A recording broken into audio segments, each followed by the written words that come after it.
because it's the silly, stupid, fascinating, weird, wonderful. They're my people, and more often than not, they're the geeky people as well.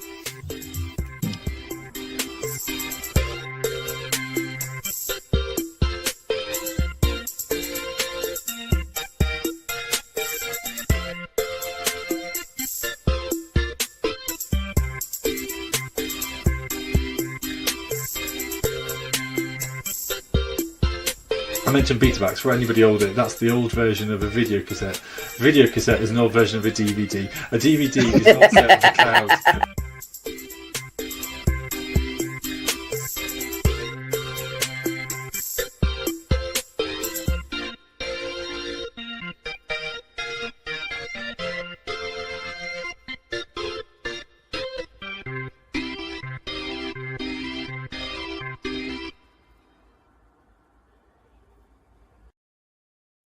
Good evening, folks. My name is Mark, and this is Becca. And welcome to another episode of Faith and Geekery. We are your hosts, we are your creators, we are your friends as we sit around the campfire of Faith and Geekery. And tonight we shall be discussing about retelling stories and defying Mavity. First of all, though, Becca, how are you doing? I'm doing very well, thank you, Mark. As you can see, and those people on podcast cannot see, I have got my craft things and my work things and my baking things slowly getting organised. And they're on a Kallax from IKEA. There are other interior design stores available. But it is working very well. And it's one of those nicely satisfying feelings when you've got all of your different craft supplies very carefully labeled with my label machine, slowly taking shape. So yes, that's how I'm doing. I'm feeling organized. Very good, very good. And Lydia has joined us. Hello, Lydia. Hello, friend. And we tend to ask the same old question of what geeky things have we been up to since we last gathered, as it is going across the bottom of the screen right now. What have you been up to, Becca? Did see Wicked yesterday, which I know we're talking about today. I have been doing a lot of mining and gathering of grass in Myth of Empires. Don't know. And today I had a win with UV mapping in Blender and finally managed to make my 2D picture into 3D to then look like a 2D cardboard cutout. Very silly. Has the border of corrugated cardboard so that it looks like a prop that's on a 2D screen but within a 3D digital world, but looking like it's a 2D. You were sharing about this week. Yes. You were sharing about it last week, weren't you? About like I did. So there was props. A whooping moment where I managed to successfully unwrap by this point the 3D texture that then puts it back onto 2D. It is. I'm not sure I'm explaining it very well, but you essentially have to describe how the texture is appropriately fitting onto the 3D object. And because I wanted the texture to be flat cardboard on the front and back, and then the edges of it to have the corrugated pattern. I'll take a picture for the Geeky Gallery. And I finally managed to do that, and then with other kind of mappings I'm able to put the shadowing of corrugated cardboard over the rushes, which are the prop. So very pleased with myself today. Yeah. What about you, Mark? What have you been up to? Just before I share, Lydia has said, I visited the cow farm to collect my most recent painted cow planter yesterday and to cuddle the calves. That's absolutely fantastic. I always love the feeling of the tongues of a cow. It's just quite, like really, it's oddly rough, isn't it? Yeah, and powerful as well. So I have been doing some DM setup So I've been painting minis, making minis, creating maps. I have a little example with me here, which people don't know about yet, but that is a Ooh. blue dragon, which is going to make an appearance. It's a very fearsome looking blue dragon with lots of it's quite a tendrils large, coming out of his head. it's quite a large blue dragon for those on podcast. So yeah, that's a little bit crazy, but cool. Then I've also been aging some paper. I've got some illustrations with me. See, so Oh, nice. that's some yellow How do you paper. age your paper? Well, tea usually. Actually, Becky did this for me actually because Becky was doing it with the kids, and I was like, "Oh, can I have some as well?" And then my son wanted to burn some edging, so we did some some edging. That's the best bit of aging paper, I did isn't it? some writing. I'm not going to give it away, but then I just did some fountain pen writing as well. So with a quill. So what quill kind writing. of quill? As in with a proper feather? A fountain, like I actually have an authentic Italian kind of fountain pen. Oh. Like a little tip. So that's cool. That's where you got to dip it in the inkwell. So that's very cool. So I think that's everything. Oh, Christmas decorations. Christmas decorations, and more Christmas decorations. Have yours gone up this weekend? Yes, but not in the study. We have none here in the study. So yeah, mine are going up next weekend, and I've had the most joyous text message so far. My eldest has gone away to university, and this is the second time he'll be home, but the first time he's home for Christmas from university. And he sent a text message saying, "Can we please make Christmas biscuits to ice when my friend is there?" Which is our Christmas tradition anyway. But I sent back a very prolonged yes. So yes, getting excited for those little traditions of Christmassy goodness. Very good, very good. Well, yeah, it is, isn't it? I mean, it's just kind of building up and generally cranking up. And if you can share those traditions, that's all the better. Yeah. Shall we move to geeky news? Move. Yes, please. Let's move to geeky news.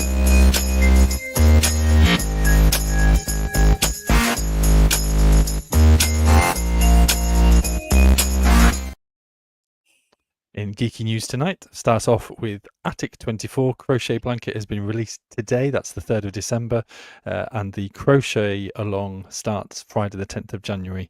And I ordered one for a certain member of the family today, which is why I know about this.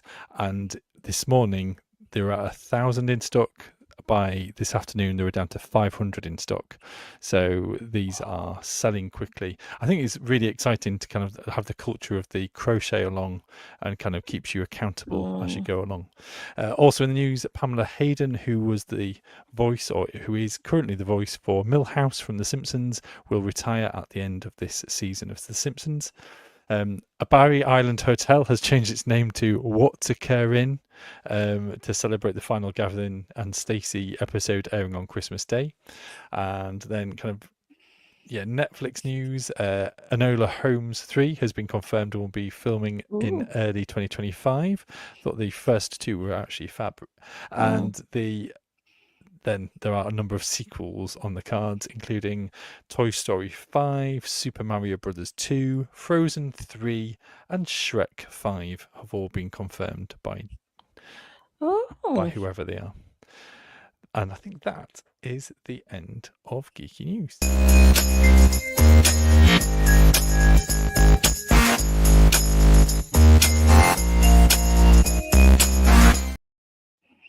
There's several sequels there that I would definitely see. There's some sequels where I've just run out of steam. I'm not sure if I'm there with Shrek a little bit. Shrek 5 feels like a lot for me. Are they going to be teenagers? Are they going to be? Is it going to be like? Don't know. I don't even know if I've seen Shrek 4 at this point. I think Shrek 4 is the one where, potential spoiler, where Shrek kind of wants to go back to how things were and kind of says a wish that he just wants one day back as Rumpelstiltskin. Oh, maybe I have seen it. Yeah. And I thought that was kind of stretching it. I think that's the one where they do the roar. Yeah, that is an actual spoiler. You don't need to go and see it now. That's it. That's it. The full plot summary there for you. Absolutely. Do the raw, basically. Yeah, I think this is kind of part of what kind of has spurred on a little bit of the retelling stories and things for later on, actually, is that we seem to have got to a point of where we no longer have like original stories, or rather Hollywood and the big companies, the big kind of production houses are kind of wanting to invest in solid attributes, stuff that they've already had kind of success with, and they're very, I guess maybe money is a bit more fragile. No, rather the industry is more fragile and the money is more tight, and therefore they only want to invest in solid investments rather than any new and hopeful and opportunistic, new opportunities for kind of original stories, and therefore that kind of sets the scenery a little bit. And I'm not surprised that we have so many sequels in the offing, or reworkings of old material, or kind of regurgitation of ideas, etc. I saw a chart today. I was trying to find it and I can't remember where I found it. But there was a dip right down in, I think, 93, which only had 2 movies that year that was a remake of any other movie, or even maybe a sequel. No, I think it had sequels that year, but not remakes of stories. And then ever since then, there's been this slow increase year on year on year. And I think the chart went up to 2018, where there were, X number of remakes in that year. But the thing is that movies that came out in 93, and I think one of them was Mrs. Doubtfire, they were really, really good movies that then later become classics, and you'd imagine will probably be remade at some point. But it's an interesting thing to come back to, but not forgetting that we are cultures and cultures of people that found our identity and our values from retelling the same stories. I mean, there's something in who we are where we retell a story over and over again, and it's only since we had access to books where we could then read a story, where we stopped being reliant on other people retelling the same stories so that they were passed down and passed down. So it's only this modern phenomena recently that we want a brand new story every year, when actually we'd have traditionally had, that combination of what's the singer-songwriters who travel around called? I've got to go. There's somebody at the door. One moment. Apologies. Only on live TV. I'll just hang out here with people. So yes, that's what I've been musing about, my friends. And Lydia is hopefully going to be around and tell me what movie she's been watching. We're going to have an awkward silence that hopefully during a podcast will actually cut out. Apologies. And there's Mark. I wasn't prepared for that. Otherwise, I'd have, prepared. And here's something I prepared that's lighthearted and interesting. I'm going to listen back later and see. And please, and then cut it out. Do we edit our podcast? The podcast, yes. The video, no. So all the mistakes in the video, as usual. You're welcome for not gaining about back those last 2 minutes. So before I rudely interrupted you, shall we return back to the storytelling in a little while? Yes. And have a vaguely related quiz in the meantime. Yes. Let's do that then.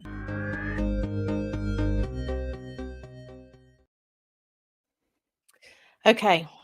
It is there's quite a lot of movie storytelling type stuff. Trying to think if there's anything unrelated to movies. I don't think so today.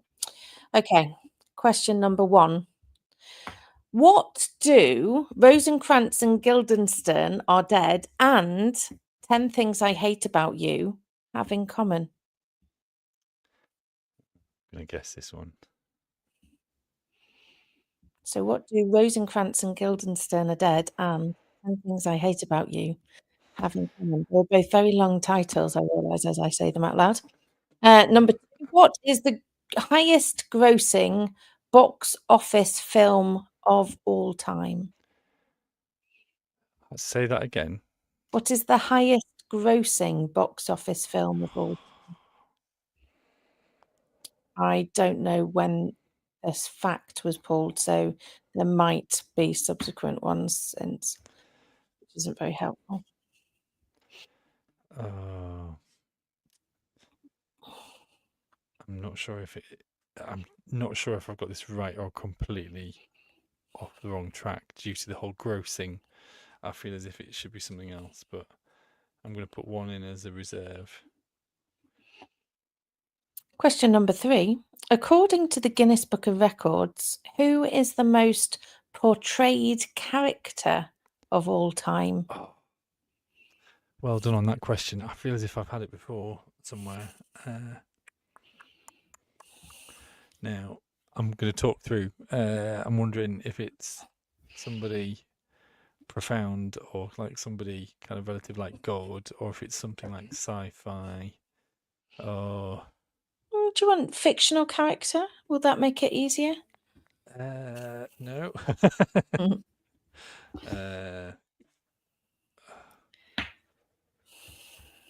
Is it the mailman? Yeah. Your local postman. Question number 4. Crowd member 4.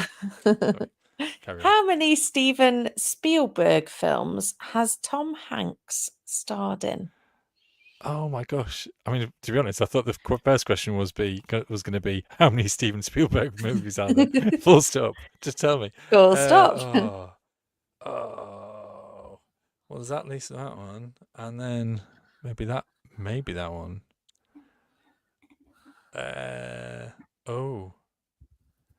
I'm gonna go big or go home. Cool. Yeah. Yeah. Okay.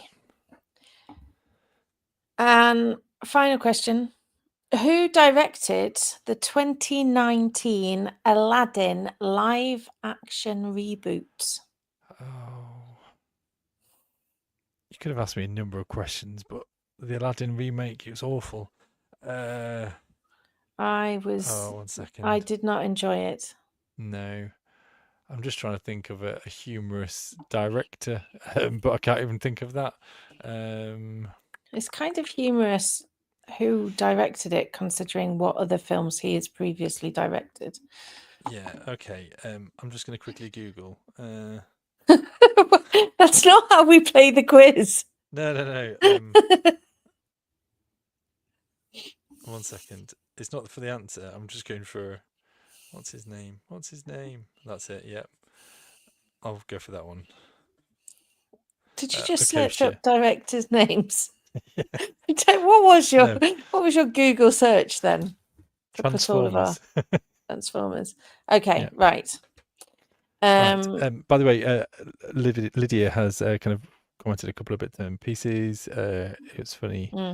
A couple of bits and pieces about Mulan, the original cartoon too. Am I supposed to be joining you live? No. It was Mark disappearing on me, so I was reaching out to you in comments, but it's okay. He came back quicker than I had time to panic. Would you like your quiz answers? Yeah. Right, okay. So Rosencrantz and Guildenstern Are Dead and 10 Things I Hate About You are both remakes of Shakespeare plays. Oh, I've just written Taming of the Shrew. I don't know if they're all based on that. Taming of the Shrew is 10 Things I Hate About You, and Hamlet is Rosencrantz and Guildenstern. Do I get half a point for knowing the... Well, I'll let you have half a point. Thank you. That gives you one. The highest grossing box office film based on the website that I was on when I got this answer, not very accurate, is Avengers Endgame. Very, very happy to be corrected. Did you get that? No, I got that one. There was some speculation whether Avatar was going to re-release and otherwise, but I think it was something like Titanic and Avatar, because I've forgotten the lady's name, Zoe, somebody who plays the blue Avatar in the Avatar, the female lead in the first one, Yeah. and she plays Gamora in Yes. Avengers Endgame, and so it's something ridiculous that she's been kind of the leading actor in the top 2 out of the 3, kind of forever, That is kind quite of ever remarkable, grossing. actually. So I kind of knew that random fact. Not that I've ever helped, well, apart from today, I've never really used that. Never been But jolly useful good, until wow. now. So, according to the Guinness Book of Records, Sherlock Holmes Ah, has been the most portrayed character of all time and has appeared in more than 217 films. wow. I'm intrigued now because I thought it was Count Dracula. I wondered See, whether he'd been. I think there were differences between them being mentioned, similar to Frankenstein and Napoleon as well. Napoleon has a Oh. statistic about the number of times that he's mentioned in films, but I think Sherlock Holmes as a character had appeared in more, and Robin Hood as well, as a kind of standalone character. I'm just going to cozier the how many films has Count Dracula been in? Anyway, The little drop there for Acusia. How many trees did you plant by using that particular I don't know. website search? I don't know. I like to keep in mind that little statistic that for every search you do, they'll plant a tree, something like that. That's probably not actually true. Yeah. Mark has just got lost down the rabbit hole that is the internet. I can't see the Question answer number quickly. 4. Tom Hanks has starred in 5 Steven Spielberg films. You can get extra points if you can name them. Is it Green Mile, Forrest Gump? Is it Apollo 13? No. Do you want to stop and just take your 1 point for the answer? Right, let me tell you. Saving Private Ryan. Of Catch course, Me If You Can. The Terminal, Bridge of Spies, and The Post. I was going to go down The Bridge of Spies next and The Terminal. Were you? But Were you? We're just going to stop there. The answer to question number 5, it was Guy Ritchie who directed the 2019 Aladdin live action reboot. So there you go. That is quite remarkable. I'd actually put Michael Bay down after having kind of Googled it, because I just thought it'd be silly. Yes, well, I think it just amuses me that the guy who could direct like Lock, Stock and Two Smoking Barrels also then did Aladdin. But yeah. So what was your score, Mark? What did you get for that? Remarkably, I've got 2.5. So you see, that was a nice, generous quiz on my behalf. Yeah. That might be your highest score. I think it may be, yes. If not my equal highest score. There you go. Folks, please let us know what you got, whether you bettered me or worsened me. Not sure if that's a thing. That's but, not, but it is keep now. us posted. Thank you very Lydia much. got donuts. There you go. She's got donuts. There you go. Lydia is a winner always.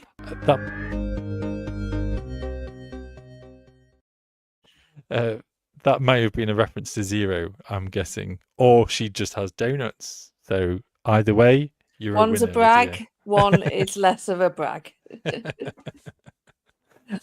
So tonight we are going to move on to our Defying Mavity, and this is referencing 2 things. One is obviously Wicked and Defying Gravity, and that's come out at the cinema. Both Becca and I have seen it the last couple of days, and it is fab. And it also references Doctor Who and how kind of knock-on effects and changing things, and how kind of things are referenced.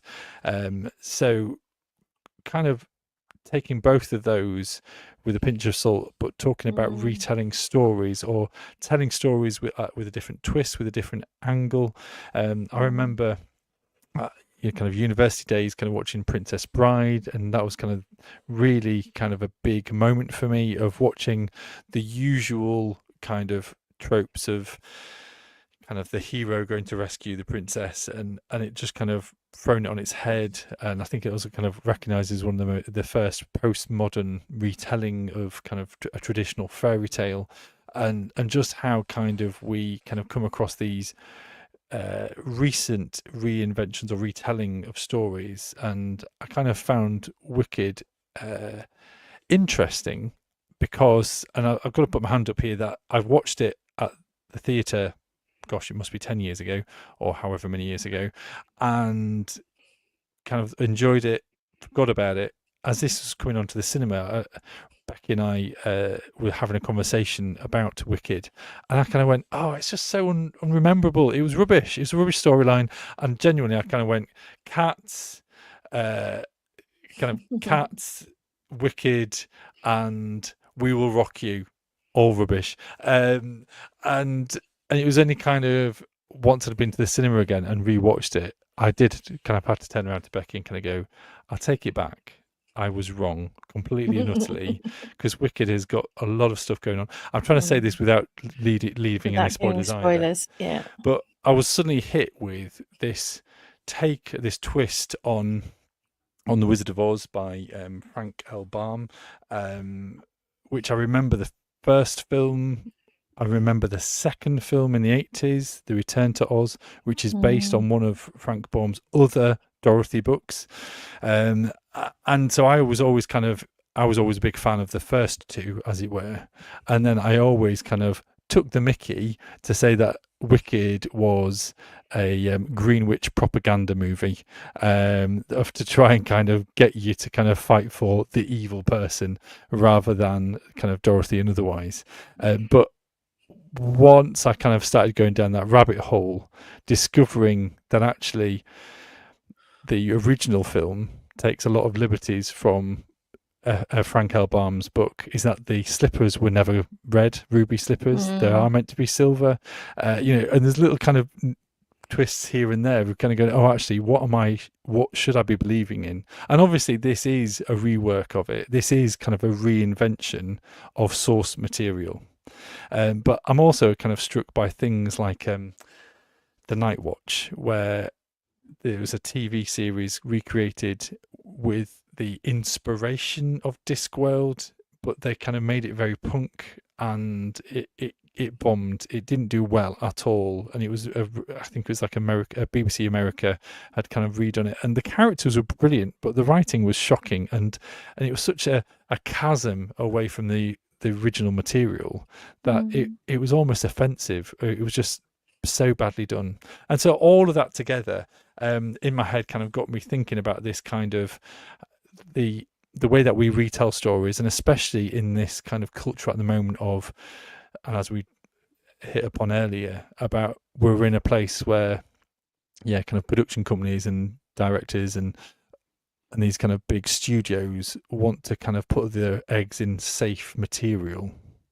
But actually at the same time, it's more than just retelling. And yet we have How to Train Your Dragon, which is like a real live action version, but so far each of the scenes is an exact copy of the animation.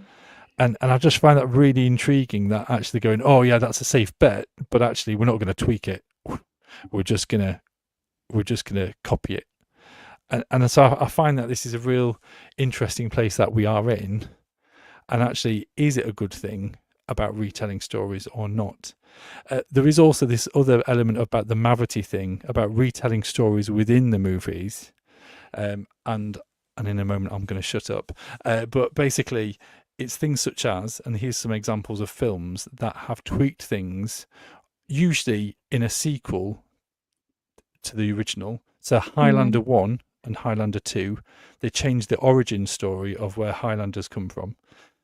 Kong Island and Monarchy Legacy of Monsters, which is the Apple Plus series, they've kind of resurrected a character, and I won't go into the details, spoilers, but they resurrect a character in order to restart the TV series, which again is weird. Doctor Who does the Earth origin kind of, the Earth origins many times over. I think there's at least 4 different versions of how the Earth was formed.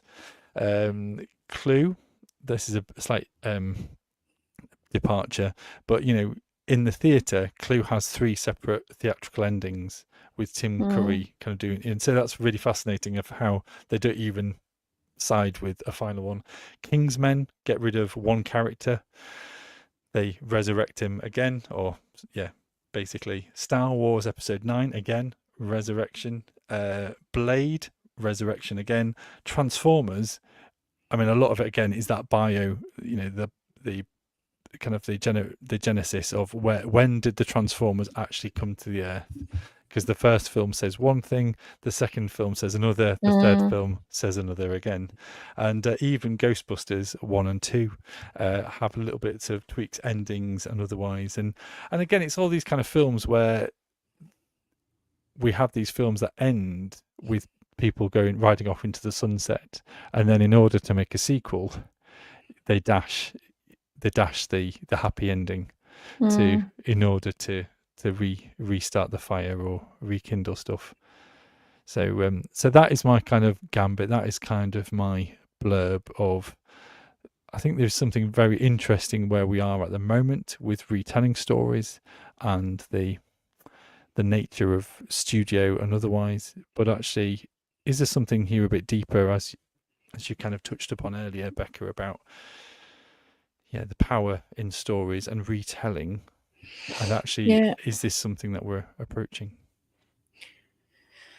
Because they do hold us in this place. I think it's one of the reasons I like science fiction, and also apocalyptic stuff, which we talked about before, is the directors, the writer's ability to project something that isn't necessarily real now.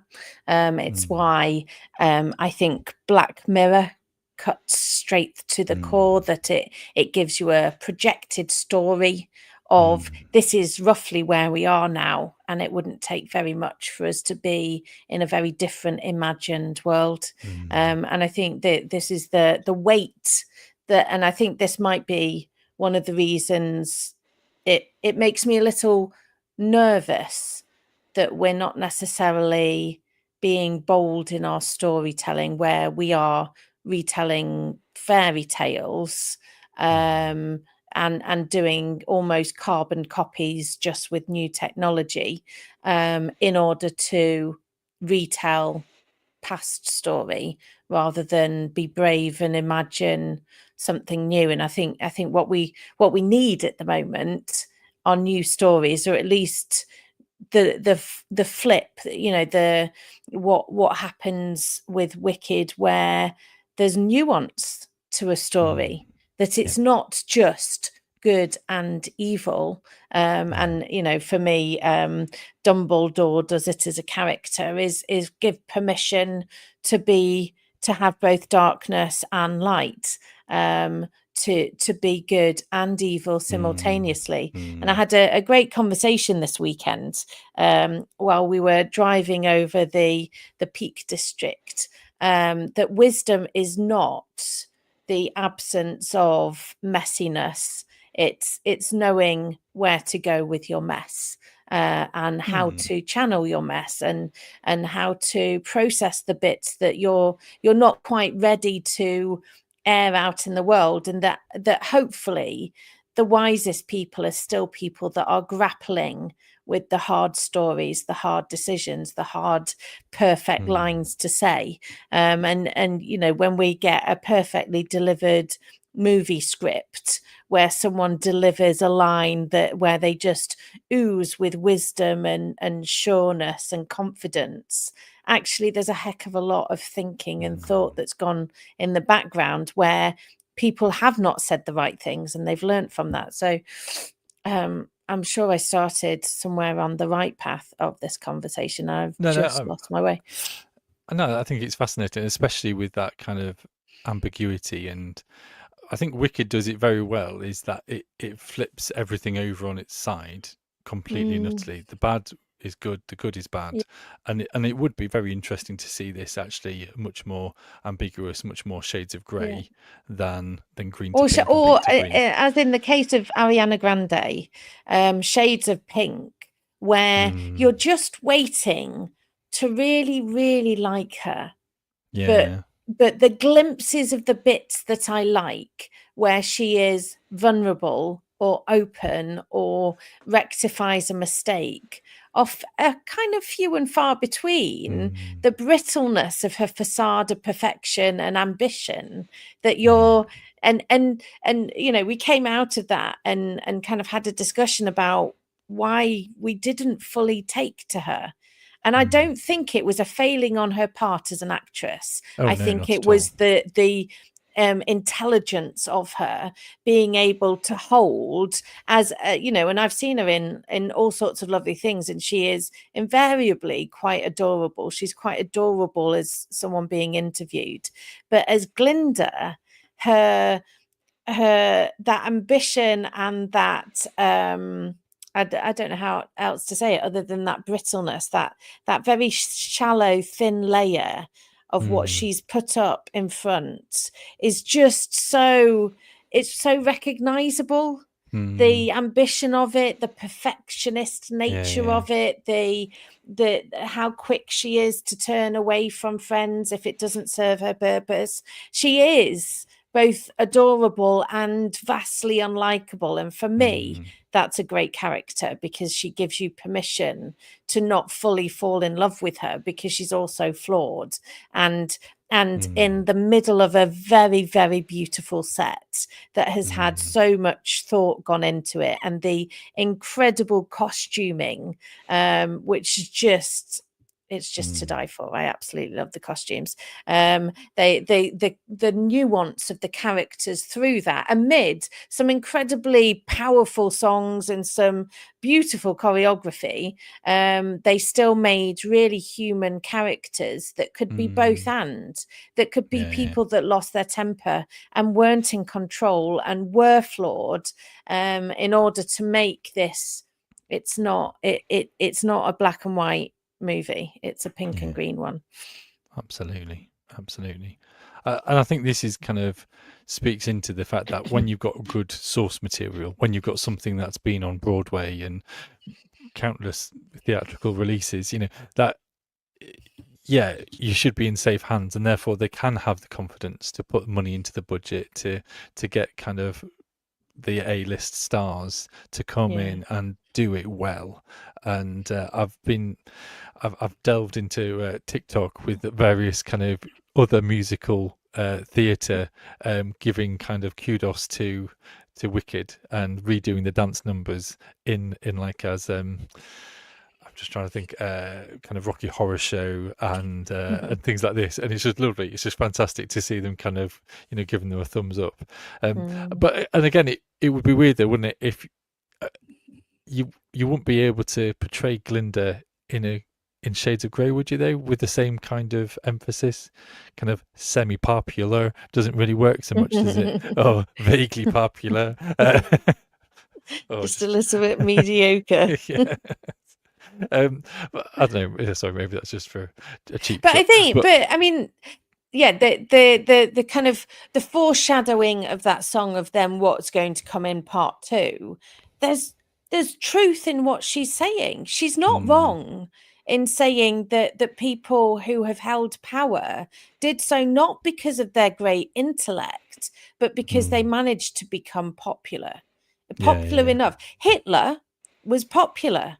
You know, I didn't see that coming so early. Neither did I. That was not a plan. But he was popular. He managed to amass so much support from the political parties, from the churches in the country, from the middle classes and the upper classes of the people in Germany, in order to take the nation's story in a very specific direction, because he was popular. I mean, he wasn't even that beautiful, but he was popular. And I think, you know, there's various things that the stories kind of hint at. Even the Dancing Through Life song is that self-awareness that Fiyero just hasn't bothered to dip his foot in life. He's just not, he's skimming the surface of it. And you kind of see that unfolding. I don't think that is a spoiler particularly. So yeah, it's just the ability of what music allows you to do, to enter into that, so that you're properly connecting with what's going on, is it's very clever. Yeah. I was trying to work up how to kind of segue from one politician to another without becoming a political podcast. But genuinely, I was sat watching the film kind of going, oh gosh, this hits differently with the current political climate in America, with the chappie who's going to get sworn in January. That I just find that I was there thinking, I wonder how well this is being received in America, and about the kind of political sway of popularity, political sway of the loudest voice in the room, compared to what is going on at grassroots level, the way that kind of power can twist and change the narrative. But I also absolutely loved Wicked kind of dealing with racism, dealing with allyship, dealing with systematical failure. I think Becky used pretty much all those words. I'm borrowing a lot of what she said, but I think it was really, really kind of pointed, and I hope that isn't missed up. It isn't. Yeah, I hope it is able to reverberate and have the hit and the sway in those communities that are maybe facing the wizard, or the gimmicks of the wizard. And I've tried to say that without being too political. Did I manage it? Yeah, no, I think so. I think like any story, we can put a lot of weight into hoping the song and dance will change anything. But at the end of the day, it still has to have a call to action. What is therefore the call to action, if this is a story to live by? And it's why I was telling Mark just before we came online why origin stories for me are so pertinent. If you look at the origin story of the ancient Mesopotamians, they kind of rip apart different bodies of gods, and they, in the end, they rebel against the mother god, I can't remember her name, tear her in half. Her breasts make the mountains, and the rivers flow from her eyes. And in the middle of this brutality, and the gods and human beings created in all of that in order to serve the whim of the gods, you've got this very flamboyant creation story where the spirit first hovers, and it hovers over the deep soupy chaos, and from that is spoken, and creation is spoken into being, and the ability of a people incarcerated and held enslaved by the Mesopotamians, who are holding this brutal creation story as their orientation, as the thing that is giving them direction, is almost an act of genius. You can imagine around the campfires, around the hearth, the retelling of a story that says there's a different way of us understanding ourselves in relation to God. Now, interestingly, I then read a different creation story this week while I was waiting somewhere. I can't remember where I was, and it was the story of the Sky Woman, which is an indigenous story, where a woman falls through the darkness, and as her final act in whatever place she was in, she grabs the roots and the branches of a tree. And as she falls, the geese come up to meet her, having seen this woman falling from a sky, and they slow her fall until she comes to rest on their wings on the surface of a lake. And then they realize they can't keep holding her up, and so they gather in the other animals who swim down into the depths to get some earth so that she can put her feet down. And the animals try and they keep failing, and then some animals don't even return to the surface until they've all tried except for the muskrat. And the muskrat swims to the bottom, and they wait and they wait and they fear that he's failed until some bubbles come up to the surface, followed by his body. But in the palm of his hand is just a fistful of earth. And so they smear it onto the back of the turtle, whose back she's now sitting on, and she dances it into being. And so you've got this idea that this woman has given birth to the earth around her, and she has co-created with the rest of the animals, the rest of creation. And the woman telling this story is also a scientist. She's an indigenous American and a natural scientist, and she was asking people, what stories do you know where human beings have been detrimental to the planet? And they could list loads of them. And she said, what stories do you know where humans have been beneficial? And they could name none. And her plea and her bid in telling this story is that if we're going to imagine something other than where we are now, we must almost sing it into being. We must tell stories where human beings, and I've grown up with Fern Gully and Animals of Farthing Wood, and you think, well, actually those stories shape how I understand my role and my position.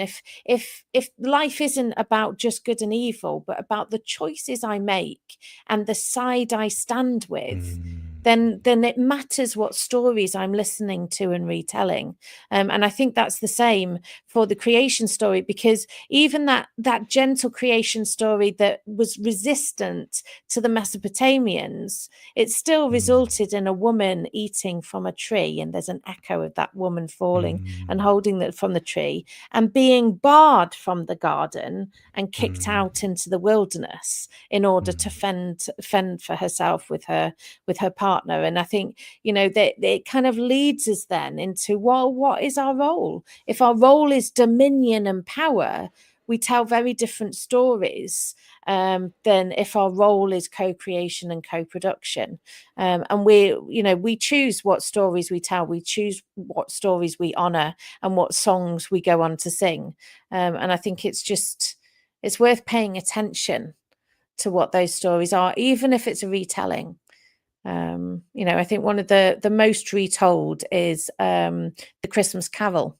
There's so many reiterations of that, because there's truth in that, where we want to revisit what our choices are, and we want to do it before it's too late. And that redemption story that Scrooge is able to have, and therefore, if we can but listen, we can probably also take that. So choosing what stories we listen to feels really important.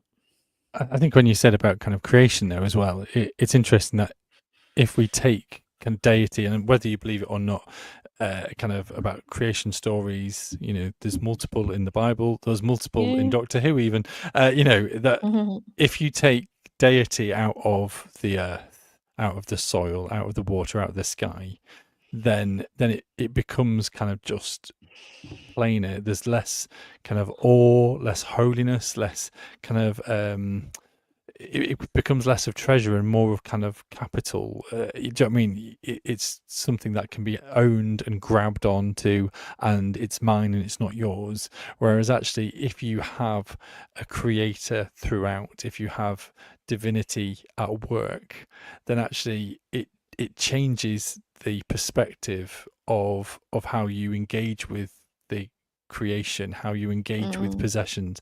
And I think that I just find that really quite interesting that you said about these kind of various stories of how they do kind of enable us to change our perspective on the entire world that we see. And it's a bit of a shame that we're in this kind of society at the moment where it is about capitalism, it is about kind of just kind of harvesting and kind of depleting the world's resources in a time when actually very few of us believe in the kind of the creation stories anymore, and I feel as if maybe there is a link there. I think there's also something here about kind of stories allowing us to see things from different perspectives, Yes. and I think this is with the church hat on, is about parables, and Jesus was fantastic at telling these parables, and he didn't give us the definitive answer. He would just sort of say, here's a story, run with it. And he wouldn't sit down. Only a couple of times does he sit down and say, well, this is what this one meant. But others is like, no, run with it. Pick it apart. Which says as much about how he saw the person receiving the story, that the person receiving the story is absolutely critical in the telling of the story. It's why I like Deadpool for many reasons, but because he breaks the fourth wall, that I'm telling this story, but I'm telling this story fully aware that you, the audience, make it come alive.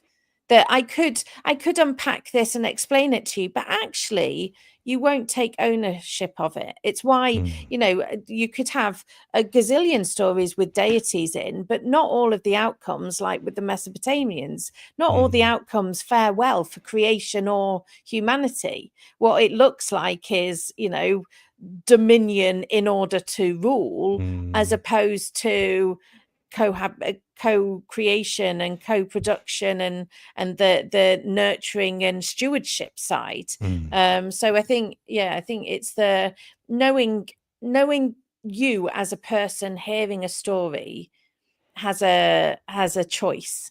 You can choose to listen to a story and allow it to bounce into the inner dark and light corners of your soul, or you can ignore a story. And I think some stories absolutely need ignoring. I think it's the work of feminism or anti-racism, where we actively say, actually, this story has no validity within my head. I refuse to give it room. What I need to find are stories that absolutely value and give equity to all people of all shapes, sizes, cultures, backgrounds, understandings, abilities. And I think we have that choice, and we have that choice as consumers of story, because they will make money as long as we consume it. Absolutely. What does David have to say for himself? There's parables without explanation show the faith that God has in us. Yeah, that's exactly what I was saying, except for the fact that David said it better. He's had a moment to type it out on the keyboard. It's right. That's true. Well done, David. And Becca. I think, Thanks. I do find kind of stories can be. I think it was earlier when we're talking about kind of films and watching stuff that there are also films that are so different. They kind of have a different style, like kind of very Scandinavian ones, or otherwise that they kind of are completely different, where you go away and initially as I walk out of the cinema or turn off the TV, I'm there going, did I actually like that? Yes. And I'm not sure if I do, but then it's actually when you kind of chew it over and you realize that actually you've been thinking about that film for the last 3 days. Yes. Then you're actually kind of going, oh, actually, no, that was really good. That was really good. Thor Ragnarok for me was one of those films, not the most deepest of films, but I kind of walked away kind of going, did I like that? And then after a couple of days, I was like, it wasn't what I was expecting, but actually I really liked it. There are a number of others, but I won't go into them. But that was just one challenged example. the other day. I think it was Instagram giving like the best 100 Rotten Tomatoes movies, and I had seen very few of them and was quite challenged by that. There were some that I'd seen and some I was surprised were on there.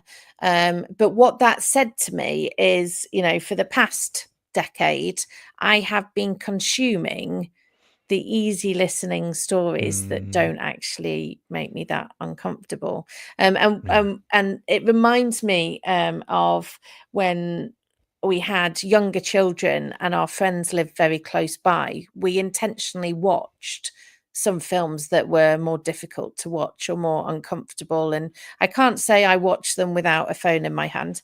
But we definitely tried to go deeper into our movie watching because of how much stories matter. And I think there are seasons, and you do what you can do in order to live the life you're living. But I think the challenge for me there is to watch what I consume. I watch how often I eat fast food.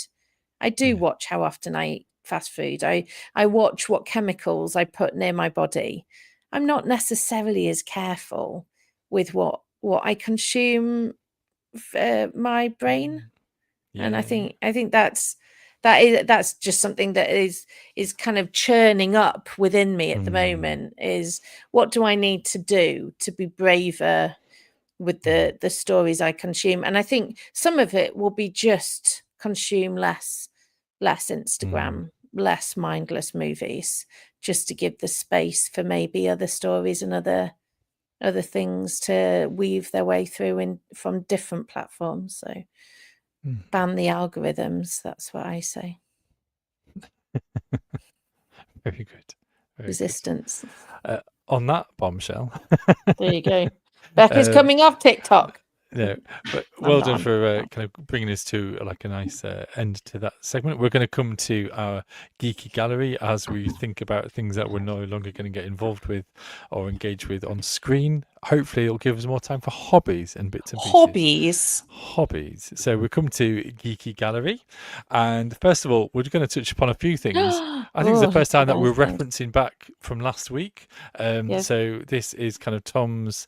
We've got some Warhammer figures. I should have left a little kind of comment bit on the bottom to remind me of exactly what it references. I want to say it's not Age of Sigmar, it's something else. 40k, blah blah blah. Yeah. Insert something here. There we go. So it's 6 figures. They're fantastically painted with kind of mud daubed up there on their feet, or sandy mud. There is the I want to say King's Cross, kind of St. Pancras Station. Sorry, St. Pancras Station, kind of fantastic Emerald City, wicked Emerald reference. City, all lit up, and you can see the Wizard of Oz underneath. That's fantastic, and it's massive, isn't it? It's really. Big. I mean, that's going above the second story of St. Pancras. That's awesome. Also also on this slide there is the donut. I do need to try and give the donut lesson a go, and I'll compare results, Becca. Do that. Let's do the donut together. We could have a Discord donut challenge. I'm gonna have to have a second go first. But then there is your Santa Baby. Is that your backdrop? Is that your stage? That is, and I mean, this is the beautiful thing about working in a world of 3D is that you can kind of pull apart different people's creations. So that's not a set that I have built up from scratch, like if you were making with Lego.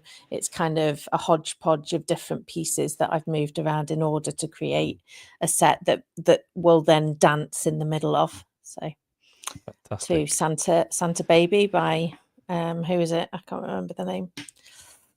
I don't know either. I cannot help you in this. If you're on Discord, you will know. Speaking of Discord, if you want to be part of the conversation outside of the broadcast or share into Geeky Gallery, then please do find a link in our bio, in our kind of episode guide stuff. There should be plenty of links around, and there's one up on the screen. As well as up on the screen, there are 3 pictures referencing advent calendars, one from David and his remote control car, and interesting to know how that goes, David. And when do you get the batteries? When do you get to kind of zoom around on things? Second one, I've got to mention my own advent calendar, which is the Escape the Game advent calendar, which we're on day 3, which is fun already. The kids love taking part in it, but I think it's a bit too deep for them, and Becky and I absolutely love it, and that's our 3rd year of doing those. Really fab. And Tim is kind of showing off 3 different mugs for his 3 different teas from, is it Bear and Blend, Bear and, I can't remember what the tea advent calendar is off the top of my head, but that's some of his cups, and he's trying to go for a different mug every day. talking of Lego earlier, this is Look just at some this. of the pictures that Tom had shared. There's no way to with us. describe this to justify it for podcast listeners. It is just a plethora of step-by-steps, as well as finished winter village kind of buildings, In whether Lego. it's Lego, sorry, yes, or Lego. And then he's also given a little nod to the Hogfather with putting Death as the Hogfather in the Santa Claus sleigh. And really fantastic What a geek. builds. Yeah, absolutely. Much kudos there. Then I think this is nearly the end of it. I referenced about being geeky, about putting decorations up.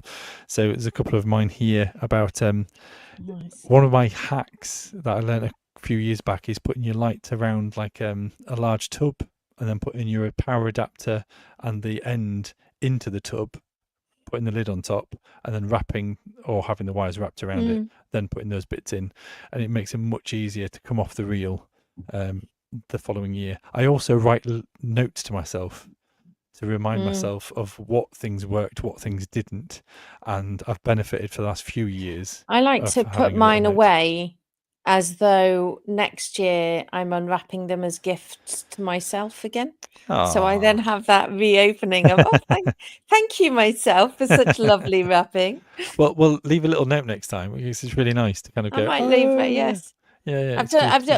We've put an envelope for a decorating the tree takeaway where we put money in and a bottle of prosecco, so that when you open the box the following year, that's quite a nice. That's thing pretty to do cool. as well. That is very good. Yeah, so you just You save go, yourself. They were a bit skint. They were a bit, skint last year, weren't they? Blimey, not going to do that again. Yeah, no, that's good. That's good. Also just reference out my see-through baubles with Lego figures, and I've got little Dorothy in there, a Wolverine, and a John Wesley. Tim has been feeling like a grown-up, putting sleeves on his TCG cards, and he feels all grown up now. And Lydia has got the important characters in the stable for her nativity, which is a cow by the looks of it. The lowing cows. Absolutely. I've got to say, speaking to my daughter this morning, she kind of goes, "I am Hark, the Herald Angel."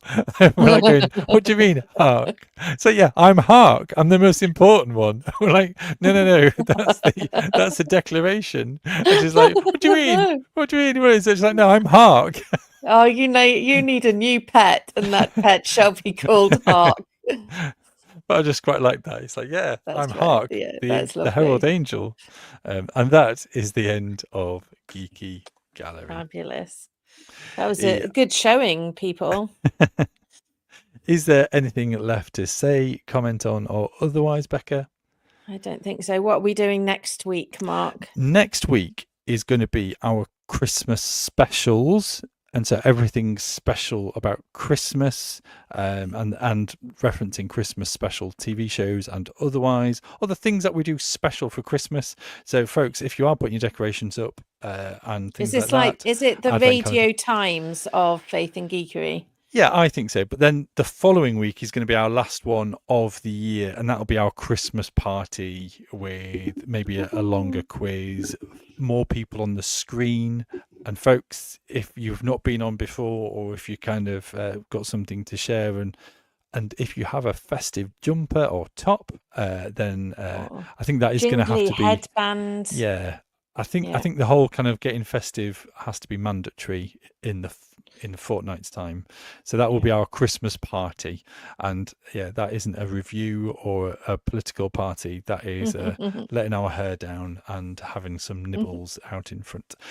So I think that is everything. So next week, Christmas specials. The following one, the last one of the year, is going to be our Christmas party. So kind of sign up for that, come along, and even appear on the screen if you join us on Discord. Share your Christmas decorations. I cannot get enough of other people's decorations. Basically, and from this festivities. Point on, it's all Christmas. We're all shaped. in. Yeah, even we are geeky about Christmas. So even if we are just in Advent and Christmas isn't here yet, we like to party. Yeah. Yeah, we do. Well, let's finish on a misquote of wisdom. There is no charm equal to tenderness of geeking out. Jane Austen.